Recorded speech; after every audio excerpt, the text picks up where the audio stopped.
കാഹളത്തിൽ ഊതപ്പെടുന്ന ദിവസം അവന് മാത്രമാകുന്നു ആധിപത്യം. അദൃശ്യവും ദൃശ്യവും അറിയുന്നവനാണവൻ. അവൻ യുക്തിമാനും സൂക്ഷ്മജ്ഞാനമുള്ളവനുമത്രേ.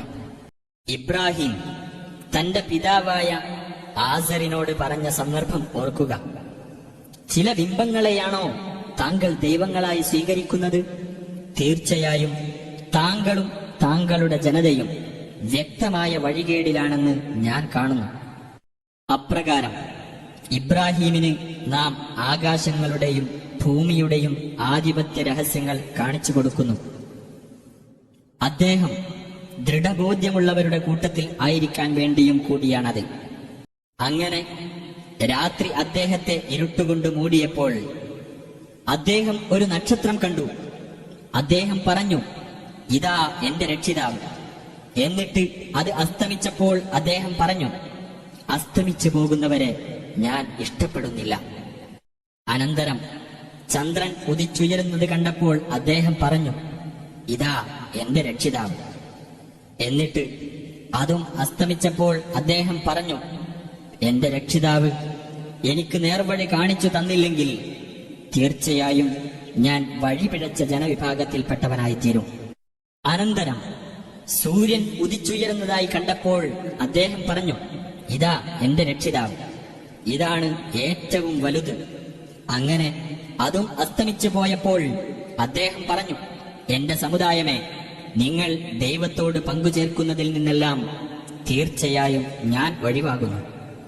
തീർച്ചയായും ഞാൻ നേർമാർഗത്തിൽ ഉറച്ചു നിന്നുകൊണ്ട് എന്റെ മുഖം ആകാശങ്ങളും ഭൂമിയും സൃഷ്ടിച്ചവനിലേക്ക് തിരിച്ചിരിക്കുന്നു.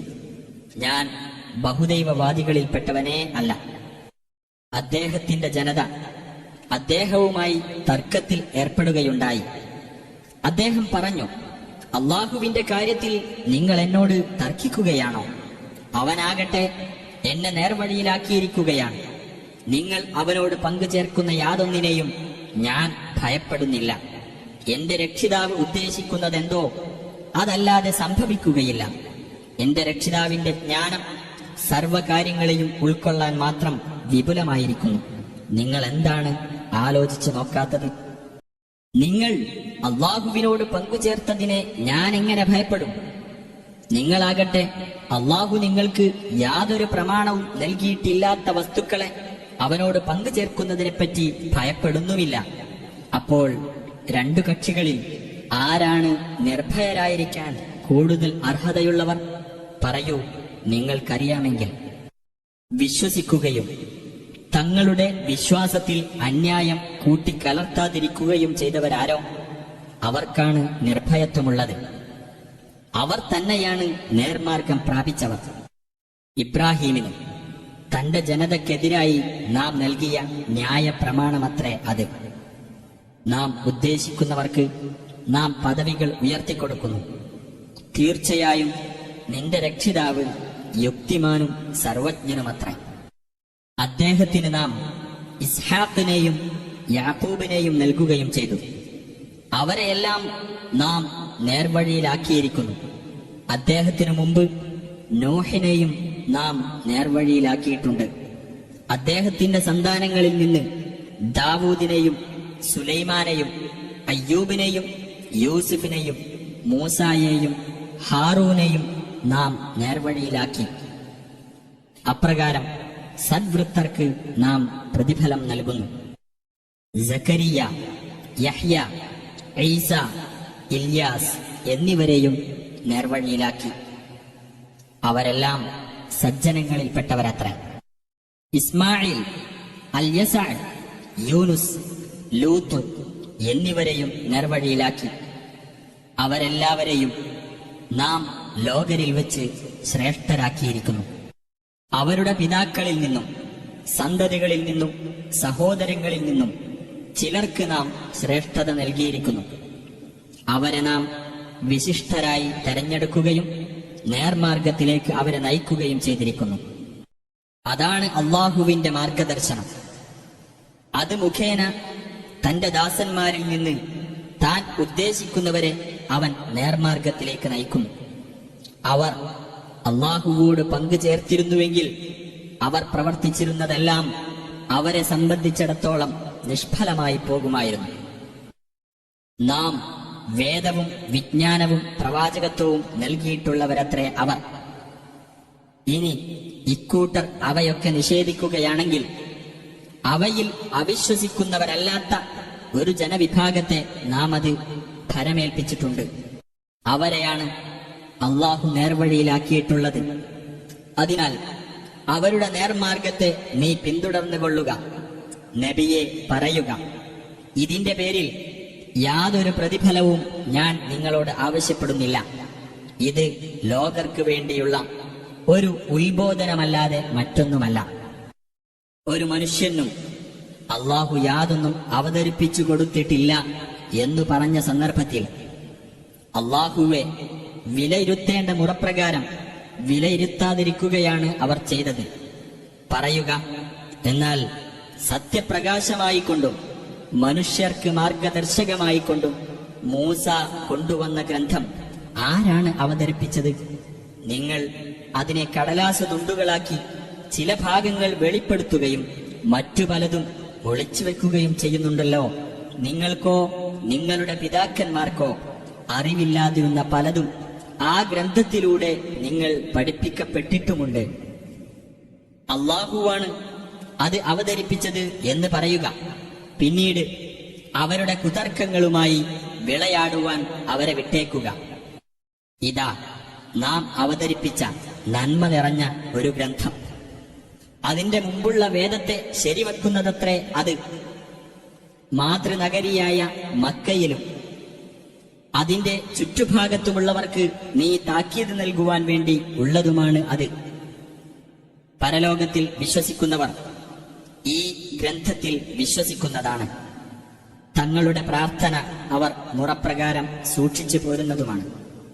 അള്ളാഹുവിന്റെ പേരിൽ കള്ളം കെട്ടിച്ചമക്കുകയോ തനിക്ക് യാതൊരു ബോധനവും നൽകപ്പെടാതെ എനിക്ക് ബോധനം ലഭിച്ചിരിക്കുന്നു എന്ന് പറയുകയോ ചെയ്തവനേക്കാളും അള്ളാഹു അവതരിപ്പിച്ചതുപോലെയുള്ളത് ഞാനും അവതരിപ്പിക്കാമെന്ന് പറഞ്ഞവനേക്കാളും വലിയ അക്രമി ആരുണ്ട്?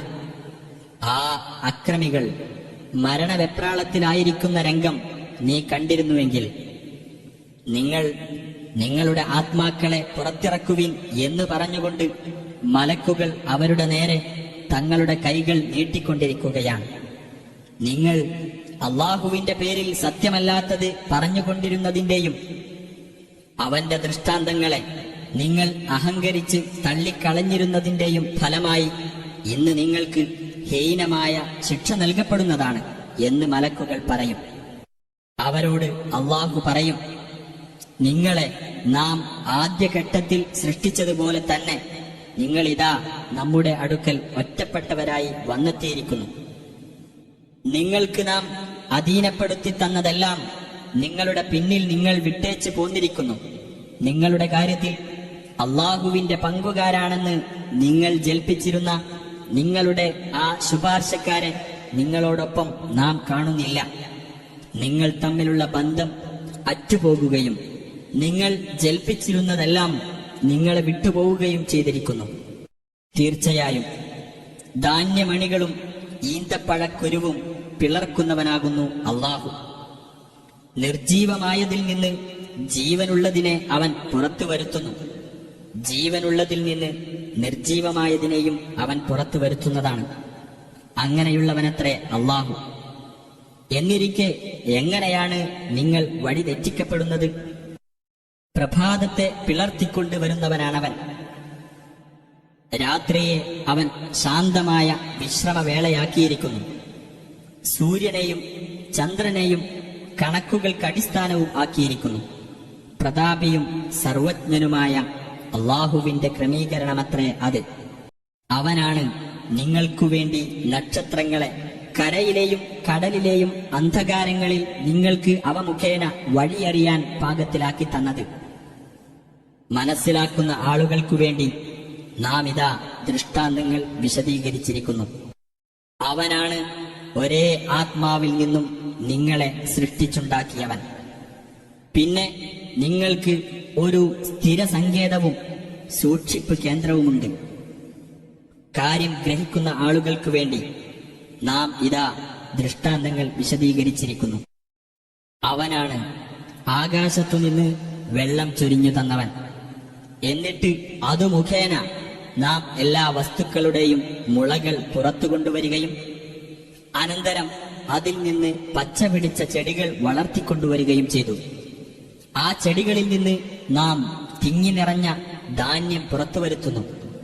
ഈന്തപ്പനയിൽ നിന്ന് അഥവാ അതിന്റെ കുമ്പോളയിൽ നിന്ന് തൂങ്ങി നിൽക്കുന്ന കുലകൾ പുറത്തു വരുന്നു.